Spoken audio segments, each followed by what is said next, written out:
Hey everyone, I'm back again with another video in the series that I call Short Runs slash Series Spotlight. This is going to be part 10. I guess you can subtitle it The Joys of the Justice League of America. We're going to take a look at all 10 issues of issues that were 20 cents. This is before my time of collecting, but I know a lot of the guys in the YouTube community, they talk about how what a great time it was. The 20-cent covers, you can get 5 comics for $1. And I don't know if it was Shannon one time or Rod talked about how, they got there, went to this, like, the store wherever they picked up their comics, and they grabbed their 5, laid their $1 down, and the guy says it's going to be $1.25, and they're like, what? Didn't see that the comics had jumped to 25 cents, and all of a sudden you can only get 4 for $1. Inflation, you gotta love it, especially right now. Anyway, I digress a little. Let's start with issue number 100. It has a cover date of August 1972. Came out on the newsstands on June 20th of 1972. And kind of the interesting thing was, here's issue 100, but they don't really even say is like a spectacular issue or anything like that. I mean, there's no 100th anniversary issue or anything. It's yes, they do have, they do team up 33 heroes, which is cool, and it's the 10th annual team up of the Justice League of America and the Justice Society of America in search of the 7 Soldiers of Victory. But there's all these. I just don't understand why they never, I don't know, jazzed it up a little more or talked it up a little more that this was the 100th issue. It's a Nick Cardy cover. Len Wein did the writing. Dick Dillon was on the pencils inside, and Joe Giella inked on the inside. And still think it's cool. I love the cover. The more heroes, the better. Got the floating heads on the side. We always, a lot of us love that. So that's what issue 100. By the way, I bought this issue a few years back off of a seller on eBay, and he had it marked as near mint. And from the pictures, it looked nice, but I tell you, at best, it's like a very good / fine. And I messaged him, and I was really nice about it. I said, listen, the comic, you had it as near mint, but it just, it's not even close. And I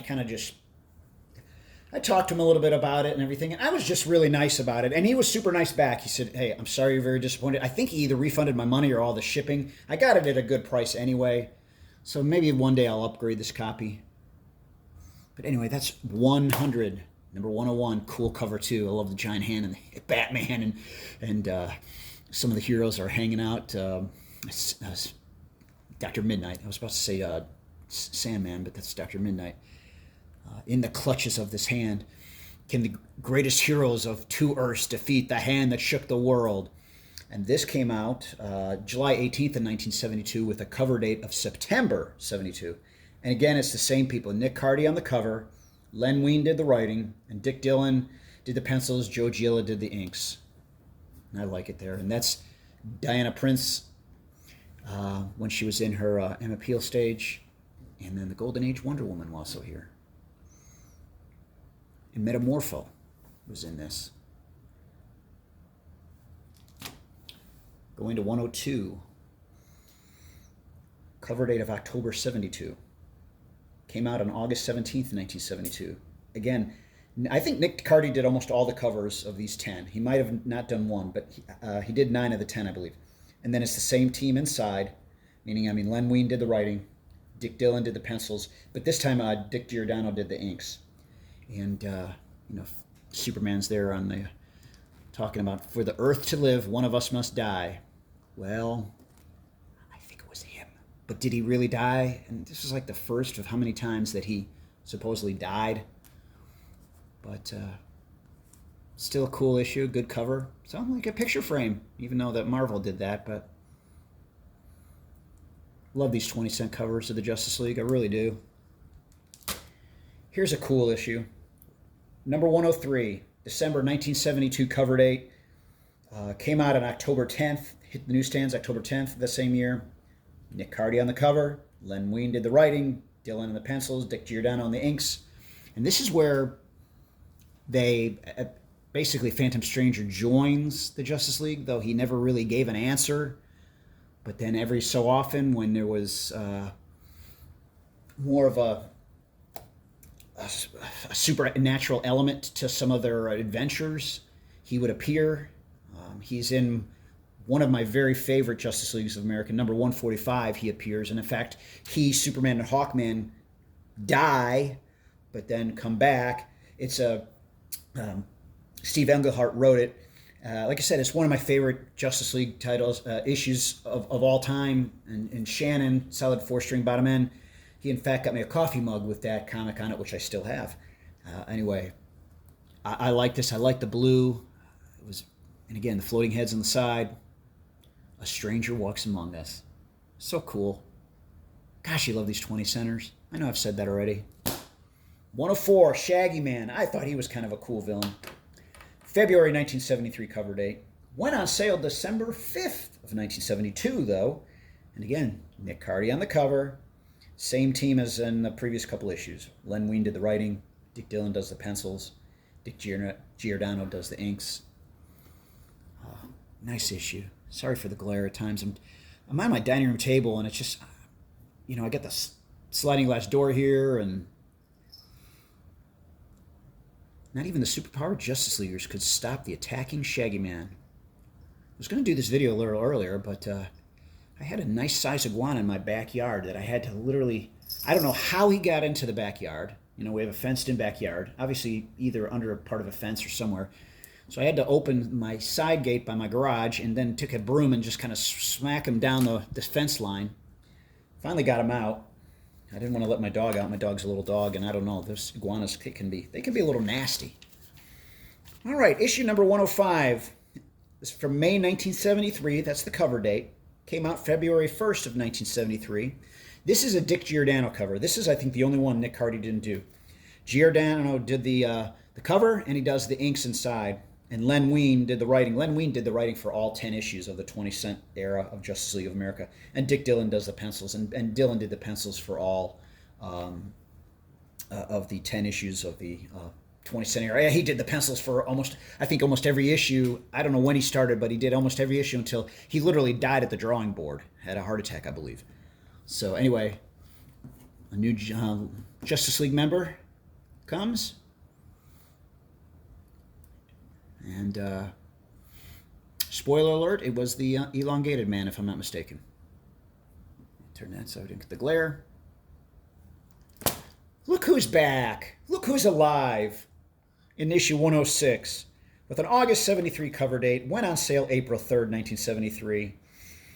Nick Cardy, as I said, he does the covers. I'm just, telling you something I've already told you several times. Len Wein on the writing. Yes, Dick Dillon on the pencils and Dick Giordano on the inks. The day I joined the Justice League, I killed them all. So he comes back. I don't remember how he escaped death, or he was found by somebody, nursed back to health, even though he's an android. But, and again, I think it's in 129, he dies again, and then comes back in issue 146. He comes back at the end of number 145 that I mentioned earlier. He talks about how his Phantom Stranger, opened a doorway from death back to life for Superman, Hawkman, and himself. And Red Tornado says, "You opened that door also. I came through that same door." But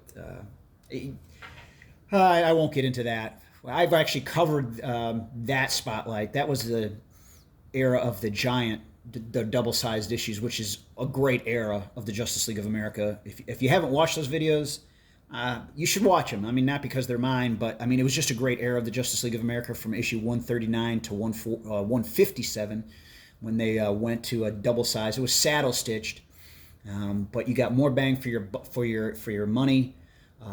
There were several just one shots, but then they have a two-parter, like number 147 and 148 was a great two-part series, which featured the Justice League, the Justice Society, and the Legion of Superheroes. And then 149 and 150 was one of my favorites as well. The Key was in it, and Snapper Carr was there as the Star Tassar. So definitely you need to pick the issues up and then go watch the videos at least. And plug in my other videos here. So anyway, that's issue 106. Here we go. Here's something cool. 107.